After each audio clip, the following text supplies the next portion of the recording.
On l'attendait comme le Messie, le film qui devait sauver l'univers d'ici. Et si je vous disais que le Superman de James Gunn m'a donné envie de revoir Man of Steel de Zack Snyder? Oui, la claque a été violente. Salut à tous et bienvenue sur Bruce Critique, la chaîne où on parle de ciné sans filtre. Aujourd'hui, on s'attaque au Mastodonte, le film qui lance officiellement le nouveau DC Universe de James Gunn et Peter Safran, Superman. L'enjeu était immense, poser les fondations d'un univers, nous redonner foi en DC et nous offrir le Superman lumineux et optimiste que beaucoup attendaient. Alors, pari réussi ou crash monumental? On va voir ça ensemble. Premier point, le scénario. James Gunn a été clair.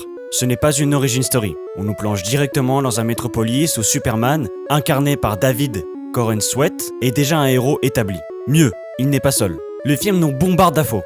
Des héros comme Hawkgirl ou Green Lantern existent déjà. Sur le papier, c'est audacieux. Dans les faits, j'ai eu l'impression de prendre un train en marche. Le rythme est frénétique, les scènes s'enchaînent à une vitesse folle, et on n'a jamais le temps de respirer, de s'attacher. On a ce sentiment constant qu'il manque des scènes, voire un film entier avant celui-ci. Je sais que le but est de construire un univers. On peut pas le faire au détriment du film lui-même. 30 minutes de plus pour poser des bases plus solides auraient été les bienvenus. Le film réussit cependant à créer de belles relations, notamment entre Clark et certains personnages secondaires comme son chien, ce qui est une vraie force. Gunn nous présente un Superman profondément empathique, à l'opposé du dieu torturé de Snyder.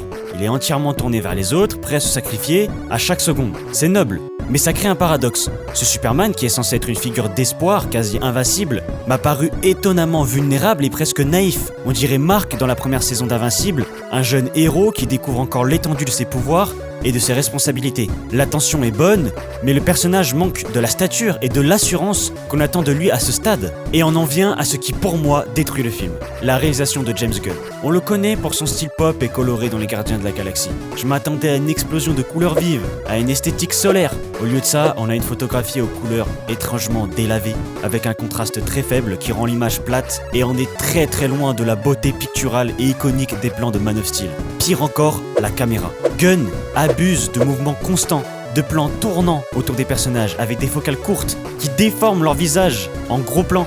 La caméra n'est presque jamais stable, ce qui est épuisant et donne un aspect parfois cheap à des scènes qui auraient mérité plus de solennité. Il y a quelques éclairs de génie, quelques plans magnifiques, mais ils sont noyés sous une masse de choix visuels que je trouve très discutables.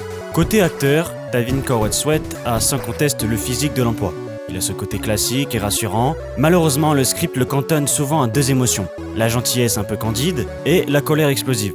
Ça manque de nuances, et la vraie bonne surprise vient de Nathan Fillion en Green Lantern, Guy Gardner, qui amène un humour bienvenu. Nicholas Hoult en Lex Luthor, il a un potentiel énorme, et il est malheureusement sous-exploité car il ne fait que haïr Superman pour des raisons très volatiles. Pour résumer, les points forts de ce Superman sont son intention de revenir à un héros plus proche des comics et quelques interactions entre les personnages qui est réussi. Mais les points faibles sont trop nombreux. On a un rythme trop rapide qui empêche l'immersion, une histoire trop simple qui manque de profondeur et surtout une direction artistique et une réalisation qui, à mon sens, ne rendent pas justice au personnage. Au final, Superman est une déception à la hauteur des espoirs qu'il portait. C'est un film qui veut tellement lancer un univers qu'il en oublie d'être un grand film par lui-même. Et c'est pour ça que je lui donne la note de 2 étoiles sur 5 sur Letterboxd. Qu'avez-vous pensé du film? Est-ce que je suis trop dur? Est-ce que au contraire vous partagez mon avis? Dites-moi tout ça en commentaire, j'ai vraiment hâte de débattre avec vous. N'oubliez pas de liker la vidéo si mon analyse vous a plu et de vous abonner pour ne pas rater les prochaines critiques.